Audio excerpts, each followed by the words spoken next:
Now all the tax collectors and sinners were coming close to him to hear him. The Pharisees and the scribes murmured, saying, "This man welcomes sinners and eats with them." He told them this parable. Which of you men, if you had 100 sheep and lost one of them, wouldn't leave the 99 in the wilderness and go after the one that was lost until he found it? When he has found it, he carries it on his shoulders rejoicing. When he comes home, he calls together his friends and his neighbors, saying to them, "Rejoice with me, for I have found my sheep which was lost."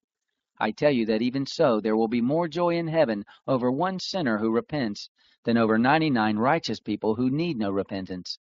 Or what woman, if she had 10 drachma coins, if she lost 1 drachma, wouldn't light a lamp, sweep the house, and seek diligently until she found it?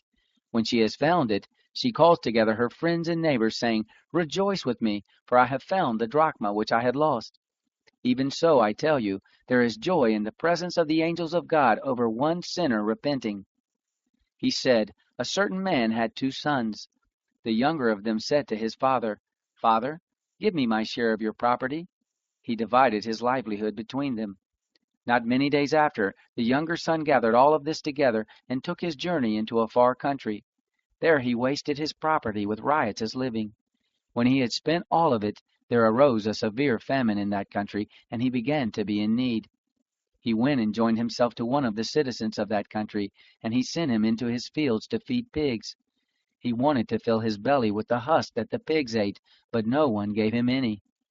When he came to himself, he said, 'How many hired servants of my father's have bread enough to spare, and I'm dying with hunger? I will get up and go to my father and will tell him, Father, I have sinned against heaven and in your sight. I am no more worthy to be called your son. Make me as one of your hired servants.' He arose and came to his father. But while he was still far off, his father saw him, and was moved with compassion, and ran and fell on his neck and kissed him. The son said to him, 'Father, I have sinned against heaven and in your sight. I am no longer worthy to be called your son.' But the father said to his servants, 'Bring out the best robe and put it on him. Put a ring on his hand and shoes on his feet. Bring the fattened calf, kill it, and let us eat and celebrate. For this my son was dead and is alive again. He was lost and is found.' They began to celebrate. Now his elder son was in the field. As he came near to the house, he heard music and dancing. He called one of the servants to him and asked him what was going on. He said to him, 'Your brother has come, and your father has killed the fattened calf, because he has received him back safe and healthy.' But he was angry and would not go in. Therefore his father came out and begged him. But he answered his father, 'Behold, these many years I have served you, and I have never disobeyed a commandment of yours, but you never gave me a goat, that I might celebrate with my friends. But when this your son came, who has devoured your living with prostitutes, you killed the fattened calf for him.'